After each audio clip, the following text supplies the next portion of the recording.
Hai, Assalamualaikum warahmatullahi wabarakatuh. Edisi apa yang akan kita bahas lagi malam hari ini?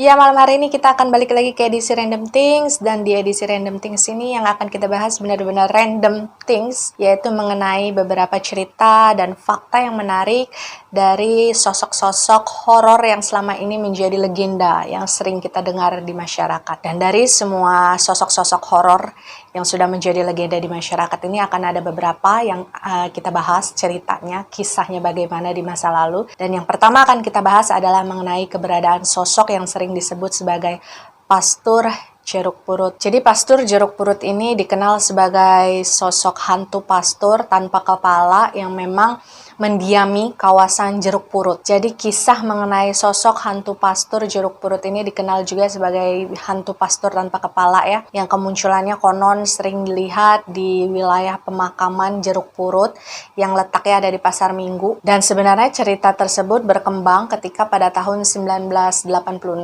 ada seorang penjaga makam yang katanya melihat penampakan sesosok hantu pada saat itu menggunakan pakaian seperti pastur, tapi dia tidak memiliki kepala. Dan pada saat dilihat kemunculannya, hantu pastur tersebut membawa potongan kepalanya dipegang gitu seperti ini, dia sambil berjalan dengan membawa seekor anjing hitam yang besar di sebelahnya. Jadi dikisahkan oleh masyarakat setempat yang mengetahui cerita dulunya, dikatakan bahwa hantu pastur tanpa kepala itu sebenarnya awal mulanya berasal dari sosok seorang pastur yang memang kelahiran Belanda. Jadi pastor tersebut bule lah gitu. Dan ketika masa penjajahan sudah berakhir gitu ya, mungkin ada beberapa patriot pribumi yang menganggap bahwa Belanda itu pengganggu lah di Indonesia. Jadi tiap kali mereka ini ngelihat warga negara Belanda, nggak peduli apakah mereka penjajah atau bukan, itu pasti selalu dihabisin sama pribumi. Dan waktu itu pastor ini menjadi salah seorang korban pembacokan dari masyarakat kita. Dan sebenarnya waktu beliau dibunuh, itu dikatakan bahwa sebenarnya masyarakat sekitar tuh taunya pastor Belanda tersebut sebenarnya sudah berubah kewarganegaraan menjadi warga negara Indonesia. Tapi ya karena waktu itu mungkin pribumi memang tujuannya hanya ingin sekedar menghabisi warga-warga Belanda yang tersisa di Indonesia. Mereka nggak peduli latar belakangnya seperti apa gitu kan. Jadilah pastur tersebut dimutilasi bersama dengan seekor anjing hitam milik beliau. Tapi menurut salah seorang penjaga makam yang ada di Jeruk Purut ya, yang biasa dipanggil Babeh, itu mempercayai bahwa semenjak tahun 1977 sebenarnya kemunculan dari sosok pastur tanpa kepala ini udah nggak ada. Jadi menurut si Babeh ini, beliau mempercayai setelah 1977, jikapun ada penampakan pastur tanpa kepala di pemakaman tersebut ya, itu hanya sekedar jin yang menyerupai pastur tersebut. Dan ciri-cirinya adalah jika memang yang muncul tersebut adalah benar-benar sosok entitas dari pastur tanpa kepala tersebut, adalah gonggongan anjing yang akan terdengar pada saat pastur tersebut muncul itu hanya akan terdengar sekali. Sementara kalau misalkan hanya sekedar jin yang menyerupai pastur tanpa kepala, itu akan terdengar gonggongan anjing beberapa kali. Jadi bedanya di situ. Dan sebenarnya kisah mistis legendaris yang ada di pemakaman Jeruk Purut itu bukan hanya sekedar penampakan sosok hantu tanpa kepala tadi ya, tapi juga dengan adanya penampakan sepasang kuntilanak kembar yang konon sering menampakkan diri, yang sering muncul di salah satu pohon yang letaknya ada di tengah-tengah pemakaman. Jadi lokasi pemakaman Jeruk Purut ini kan terbelah menjadi dua ya, oleh jalanan setapak yang pada saat itu menuju ke pemukiman warga gitu. Nah di sekitar situlah pohon besar yang konon menjadi tempat sering kuntilanak kembar ini muncul itu berada. Dan selain hantu pastur tanpa kepala, kemudian penampakan kuntilanak kembar, sebenarnya di Jeruk Purut juga ada satu cerita yang mengatakan bahwa di sumur yang ada di pemakaman Jeruk Purut itu tersimpan sebuah mustika ular. Jadi di sumur tersebut itu sering muncul beberapa ular gitu, kadang ular beneran, kadang ular jadi-jadian. Dan bagi orang yang memang tujuannya ingin berburu hal-hal mistis gitu ya, hal-hal gaib, itu sebenarnya banyak yang menuju ke arah sumur itu untuk mendapatkan sekedar ya mustika atau sekedar barang-barang mistis gitu. Dan memang sudah terkenal di pemakaman Jeruk Purut mengenai sumur yang menyimpan mustika ular tersebut. Dan mungkin bagi teman-teman yang ngerasa penasaran ingin menguji nyali di wilayah pemakaman Jeruk Purut ya, Babe hanya berpesan, Babe ini si kuncen dari pemakaman Jeruk Purut ya. Beliau berpesan bahwasanya setiap kali selesai dari pemakaman Jeruk Purut, itu kalau bisa jangan langsung pulang dulu ke rumah. Setidaknya sekitar 5-10 menit kalian diem dulu di pinggiran pemakaman tersebut gitu ya, entah ngerokok, entah ngopi, entah apalah gitu. Dan setelahnya kalian harus pamit ke Babe. Jadi si Babe itu nantinya gitu ya bisa ngelihat apakah kamu diikutin atau enggak oleh sosok-sosok yang memang berada di pemakaman Jeruk Purut. Dan jangan lupa juga untuk selalu mandi dan ganti baju setiap kali kalian ini selesai mengunjungi satu tempat yang dianggap angker ataupun keramat. Ya walaupun memang itu terdengarnya klise ya, tapi itu adalah hal yang ada baiknya kalian lakukan untuk menghindari hal-hal yang tidak diinginkan.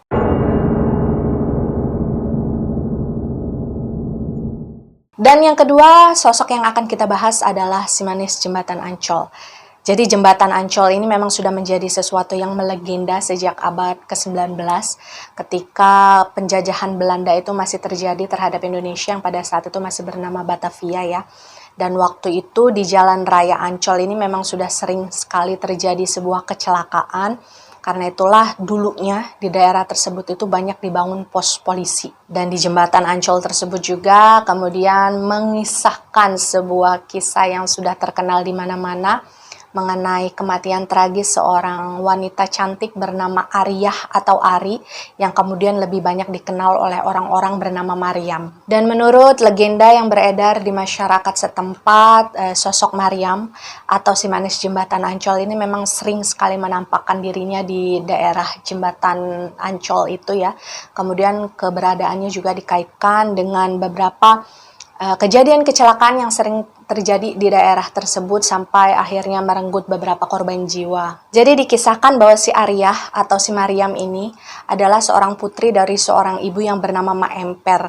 Dan mereka ini memang tinggal di salah satu pavilion milik dari seorang juragan kaya yang tinggal di daerah Kampung Sawah Paseban. Dan pada saat itu dikisahkan bahwa pada tahun 1817 si juragan tempat di mana si Ariyah dan ibunya ini tinggal ya, itu naksir sama si Ariyah atau si Maryam inilah ya. Kemudian ingin mempersunting si Ariyah ini untuk dijadikan istri. Tapi pada saat itu si Ariyah menolak karena memang si juragan ini kan udah banyak istri. Jadi si Maryam ini gak mau lah jadi selirnya. Dan pada saat itu juga katanya kakak perempuan dari si Ariyah ini juga kebetulan belum menikah. Jadi si Ariyah ini gak mau ngelangkahin. Dan dalam usaha si Ariyah ini melarikan diri, dia justru bertemu dengan seorang pria lagi yang bernama Oe Tambahsia, yang merupakan juragan kaya raya juga. Dan beliau ini juga memiliki sebuah villa mewah di daerah Bintang Mas atau sekarang yang lebih dikenal sebagai wilayah Ancol. Dan pada saat itu Oe Tambahsia ini terkenal sebagai seorang pria maniak atau ya dia memang suka ngoleksi perempuan-perempuan muda gitu ya. Dan pada saat itu karena dia mengetahui si Ariyah ini kabur dari rumah, kemudian si Ariyah ini memang tergolong wanita muda yang cantik menurut dia. Jadi si Oe Tambahsia ini menyuruhlah beberapa anak buahnya untuk mengejar dan menangkap si Ariyah. Dan ketika diburu atau dikejar oleh orang-orang suruhan Oe Tambahsia, jadi si Ariyah ini akhirnya tertangkaplah di dekat bendungan Dempet ya, di Danau Sunter waktu itu. Tapi memang si Ariyah ini tidak menyerah begitu saja, dia berusaha untuk melepaskan diri, melakukan perlawanan. Dan menurut cerita yang beredar pada saat itu si Ariyah ini akhirnya tewas karena pada saat itu dia tidak sengaja terbunuh oleh orang-orang suruhannya Oe Tambahsia yang berusaha untuk menangkapnya. Dan karena pada saat itu si Ariyah ini tidak sengaja terbunuh ya oleh orang suruhannya Oe Tambahsia, akhirnya jenazahnya si Ariyah ini dibuang sekitar 400 meter jaraknya dari Jembatan Ancol.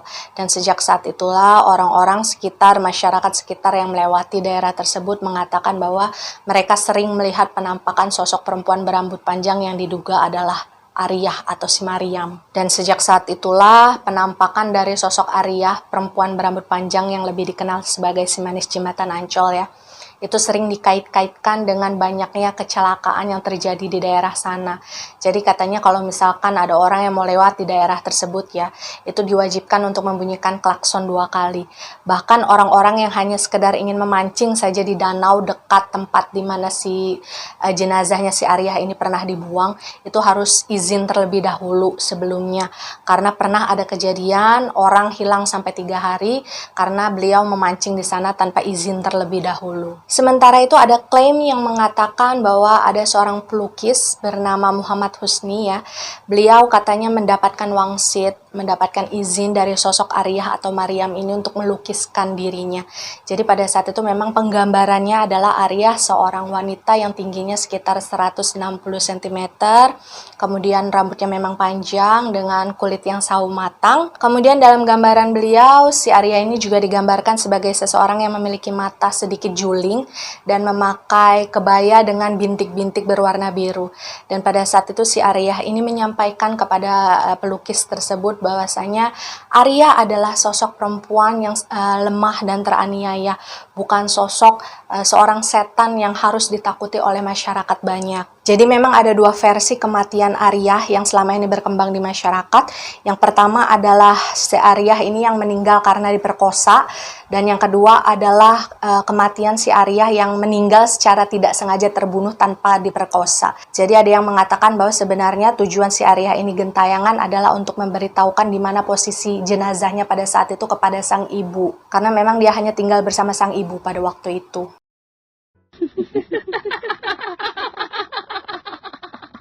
Dan sosok ketiga yang akan kita bahas adalah mengenai kuntilanak merah di terowongan Casablanca. Siapa yang tidak mengenal sosok legendaris kuntilanak merah Casablanca, karena memang dulu sudah ada filmnya ya. Jadi kuntilanak ini konon menjadi salah seorang penghuni kuat di daerah terowongan Casablanca yang letaknya ada di bawah Jalan Kuningan, Jakarta Selatan. Dan selain kuntilanak merah, sebenarnya banyak juga cerita-cerita penampakan atau entitas-entitas lain yang juga mendiami tempat tersebut. Dan berdasarkan cerita yang beredar dari masyarakat setempat mengatakan bahwa terowongan Casablanca ini letak awalnya itu ada di atas pemakaman Menteng Pulo.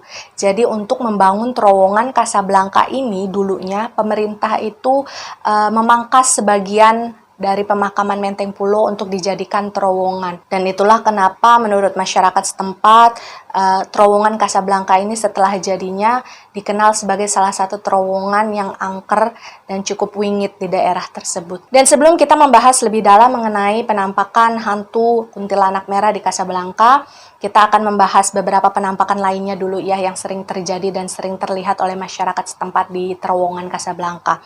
Dan yang pertama adalah penampakan hantu gantung diri. Jadi pada saat itu memang katanya pernah terjadi sebuah insiden, ada seorang pria yang menggantung dirinya menggunakan spanduk di terowongan tersebut. Dan katanya beberapa masyarakat yang melewati terowongan itu saat malam itu masih sering melihat penampakan tersebut. Jadi sewaktu-waktu ketika mereka lewat gitu ya, itu mereka akan melihat ada orang seperti menggantung di atas terowongan, dan katanya itu adalah penampakan dari sosok orang yang pernah gantung diri waktu itu di sana. Kemudian sering munculnya beberapa penampakan hantu yang lalu lalang di dalam terowongan Casablanca. Juga sering terdengarnya beberapa suara entitas yang kadang menangis, kadang menjerit, kadang tertawa, yang sering membuat konsentrasi dari para pengguna jalan itu terpecah ketika mengendarai kendaraannya melewati terowongan Casablanca. Dan kadang itulah yang menjadi alasan kenapa ada beberapa kecelakaan lalu lintas yang sering terjadi di dalam terowongan tersebut. Kadang semua itu dikait-kaitkan dengan hal mistis yang ada di sana. Dan sekarang kita akan membahas lebih detail mengenai kisah masa lalu dari sosok kuntilanak merah penghuni terowongan Casablanca. Jadi menurut cerita masyarakat setempat dulunya, sosok kuntilanak merah ini bernama Astari. Jadi Astari ini dulu merupakan seorang siswi dari sebuah SMA gitu ya. Dan dia ini memiliki seorang teman dekat bernama Reva. Reva ini cowok ya, tapi namanya Reva. Dan karena mungkin mereka sudah dekat, kemudian si Astari ini sering dirayu oleh si Reva. Dan mungkin terbujuklah si Astari ini. Akhirnya mereka menjalin sebuah hubungan yang mengakibatkan si Astari ini hamil. Dan ketika mengetahui dirinya hamil, otomatis kan si Astari ini meminta pertanggungjawaban kepada si Reva waktu itu. Cuman si Reva ini beralasan dia akan melanjutkan studinya ke luar negeri, jadi dia nggak bisa bertanggung jawab atas bayi yang ada dalam kandungan si Astari. Dan Reva ini pada akhirnya berinisiatif untuk mengajak si Astari ini untuk menggugurkan kandungannya aja lah yuk ke dukun beranak. Jadi waktu itu si Reva ini posisinya memang mengantarkan si Astari untuk menggugurkan kandungannya ya.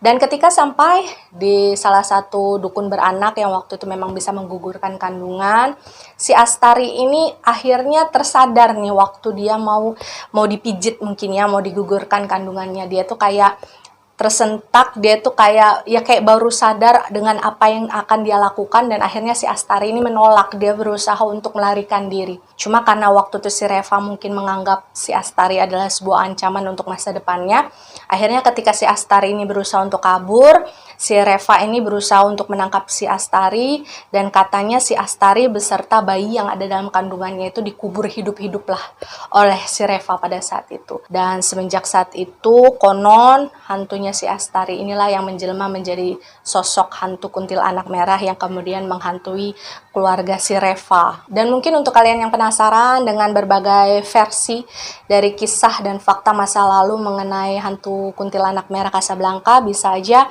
untuk menonton salah satu film yang pernah dibikin di tahun 2007 kalau nggak salah, itu mengenai kuntilanak merah Casablanca ya. Kalian bisa nonton di sana, barangkali kalian bisa menemukan esensi berbeda dari versi yang disebutkan di dalam film tersebut. Dan yang keempat yang akan kita bahas adalah mengenai hantu rumah kentang. Jadi hantu rumah kentang ini juga cukup legendaris ya di masyarakat sebagai urban legend. Dan cerita mengenai hantu rumah kentang ini juga sudah pernah diangkat di beberapa film dengan berbagai versi. Cuma memang untuk hantu rumah kentang ini terkadang dikenal sebagai sosok hantu yang sering mengeluarkan bau kentang di setiap kemunculannya. Tapi juga ada beberapa orang yang percaya bahwasanya bau aroma kentang tersebut dikeluarkan oleh sosok yang bernama genderuwo. Jadi penampakan genderuwo itu akan selalu diikuti dengan bau kentang, katanya seperti itu. Dan mungkin ada yang belum tahu juga bahwasanya hantu rumah kentang ini memiliki beberapa versi yang berbeda. Karena berdasarkan cerita yang sering saya dengar gitu ya, berdasarkannya cerita-cerita yang berkembang di masyarakat, rumah yang dikatakan sebagai tempat munculnya hantu rumah kentang itu sebenarnya ada 3 di Indonesia ini. Yang pertama adalah rumah kentang yang letaknya ada di Yogyakarta, yang kedua adalah rumah kentang yang letaknya ada di Dharma Wangsa, Jakarta, dan yang ketiga adalah rumah kentang yang letaknya di daerah Bandung. Dan kita akan membahas ketiganya sekarang mengenai rumah kentang tersebut. Untuk versi rumah kentang yang ada di Yogyakarta, tepatnya di Kota Baru ya, itu sebetulnya tidak disebutkan secara spesifik apa yang pernah terjadi di rumah tersebut. Hanya disebutkan saja bahwa di rumah itu pernah terjadi sesuatu yang merenggut nyawa seseorang. Dan menurut masyarakat sekitar rumah tersebut mengatakan bahwa aroma kentang itu sering muncul sewaktu-waktu aja, jadi nggak setiap hari. Tapi ketika aroma kentang tersebut muncul, selalu akan diikuti dengan adanya penampakan noni-noni Belanda gitu. Atau kalau yang lagi apes akan melihat penampakan seseorang dengan wajah yang hancur. Tapi seiring berjalannya waktu, sekarang rumah kentang yang berada di Yogyakarta itu konon sudah dialih fungsikan menjadi sebuah bank. Dan versi yang kedua adalah rumah kentang yang ada di Dharma Wangsa, Jakarta. Kalau di Dharma Wangsa ini agak diceritakan secara spesifik ya tentang apa yang terjadi di sana. Jadi menurut ceritanya, dulu ada seorang pembantu yang bekerja di rumah tersebut merasa kesal dengan majikannya yang pada saat itu masih berusia anak-anak ya. Karena dia nakal, nggak bisa diomongin lah gitu. Dan ketika si pembantunya ini sedang menggunakan sebuah kuali besar untuk memasak kentang, dia lagi ngerebus kentang waktu itu, saking keselnya dia sama anak majikannya itu, akhirnya dimasukkanlah anak majikan tersebut ke dalam kuali itu sampai tewas ya, sampai meninggal. Kemudian setelah meninggal, jenazah dari anak tersebut dimutilasi oleh pembantunya. Dan parahnya lagi, setelah memutilasi jenazah dari anak yang dia masak di dalam rebusan kentang tersebut, katanya daging yang berasal dari tubuh anak yang dia mutilasi itu kemudian dia sajikan bersama rebusan si kentang di dalam sebuah acara yang pada saat itu memang sedang digelar oleh orang tua si anak. Jadi waktu itu semua undangan termasuk orang tua dari anak tersebut ikut memakan daging yang dimasak oleh pembantunya waktu itu. yang ternyata merupakan daging dari anak yang dimutilasi oleh pembantunya. Dan sejak saat itulah kemudian cerita beredar bahwa di malam-malam tertentu sering muncul aroma-aroma kentang rebus gitu, yang menandakan bahwa anak tersebut muncul, penampakannya muncul gitu, dan sering sekali terdengar suara jeritan anak kecil yang berasal dari lantai 2 rumah itu. Dan versi ketiga dari rumah kentang, yakni rumah kentang yang berada di daerah Bandung ya, tepatnya ada di Jalan Banda.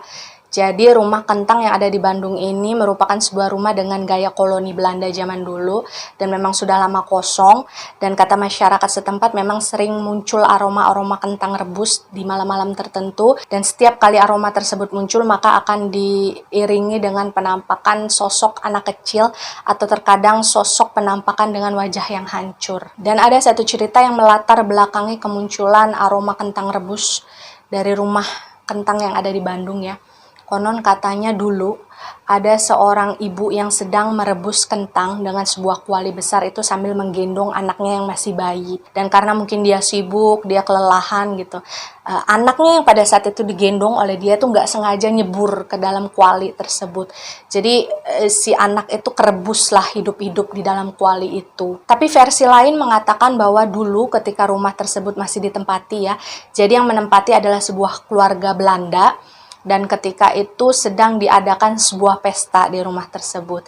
Ada orang yang bertugas masak-masak di dapur, tapi waktu itu sedang tidak mengawasi kuali yang pada saat itu sedang dia pakai untuk merebus kentang. Dan saat itu ketika orang lain sedang sibuk dengan urusan mereka masing-masing, ada seorang anak kecil yang merupakan anak dari si pemilik rumah itu bermain di sekitar kuali tersebut dan tidak sengaja terjatuh ke dalam kuali itu dan meninggal langsung di dalam kuali tersebut. Tapi karena kondisi pada saat itu berisik, kemudian chaos kan karena terlalu banyak yang beraktivitas untuk mempersiapkan pesta. Jadi kondisi anak yang terebus hidup-hidup di dalam kuali kentang tadi itu nggak ada yang tahu, sampai pada akhirnya anak tersebut itu sudah dalam keadaan meninggal dunia. Jadi sejak saat itulah katanya sering sekali muncul bau-bau kentang rebus gitu ya, setiap kali ada penampakan yang mulai menampakkan dirinya kepada masyarakat sekitar. Tapi terlepas dari semua mitos, kemudian semua cerita mengenai apa yang terjadi sebenarnya di rumah kentang Bandung ya, seorang penjaga rumah tersebut yang bernama Pramudi itu mengatakan bahwasanya dulunya di rumah kentang tersebut ditinggali oleh seorang warga Belanda yang merupakan ahli botani, yang memang sering dia hobi nanam bunga-bunga gitu ya.